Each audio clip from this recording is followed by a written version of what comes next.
Vijayawada bus stand మరియు railway station కి అతి సమీపంలో ఒక బ్యాంక్ ఆప్షన్ ప్రాపర్టీ కొందామని చూస్తున్నారా? అయితే ఈ వీడియో మీకోసమే. స్పేషియస్ డబుల్ బెడ్రూమ్ ఫ్లాట్ అండి. టోటల్ 1500 ఎస్ఎఫ్టీ కలిగినటువంటి డబుల్ బెడ్రూమ్ ఫ్లాట్ మనకి బ్యాంక్ ఆప్షన్ అయితే సేల్ కి వచ్చిందండి. అన్డివైడెడ్ షేర్ 39 గజాలు మన పేరు మీద అయితే రిజిస్ట్రేషన్ చేస్తారు.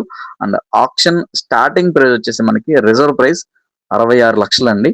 అండ్ ఇంకా బ్యాంక్ ఆప్షన్ లాస్ట్ డేట్ చూసుకుంటే కనుక నవంబర్ 4వ తారీఖు అండి. సో మిస్ చేసుకోకండి. బస్ స్టాండ్ మరియు రైల్వే స్టేషన్ కి అతి సమీపంలో అయితే ఉంటుంది. అండ్ ఎగ్జాక్ట్ లొకేషన్ పరంగా చూసుకున్నట్లయితే కనుక మధురా నగర్ అండి. బిఆర్టిఎస్ రోడ్ ని ఆనుకుని ఉన్నటువంటి మధురా నగర్ లొకేషన్ ఏదైతే ఉందో మనకి ఆ లొకేషన్ లో అయితే ఈ యొక్క ప్రాపర్టీ సేల్ కి వచ్చింది. సో నచ్చితే వెంటనే కాల్ చేయండి. మీ ఫ్రెండ్స్ అండ్ ఫ్యామిలీ మెంబర్స్ లో ఎవరైనా మధురా నగర్ లొకేషన్ లో ఇటువంటి ఫ్లాట్ కోసం చూస్తుంటే గనక వాళ్ళకు కూడా షేర్ చేయండి. అండ్ ఇటువంటి మరెన్నో ఇంట్రెస్టింగ్ అప్డేట్స్ కోసమే మన పేజ్ ని ఫాలో చేయండి. Thank you for watching.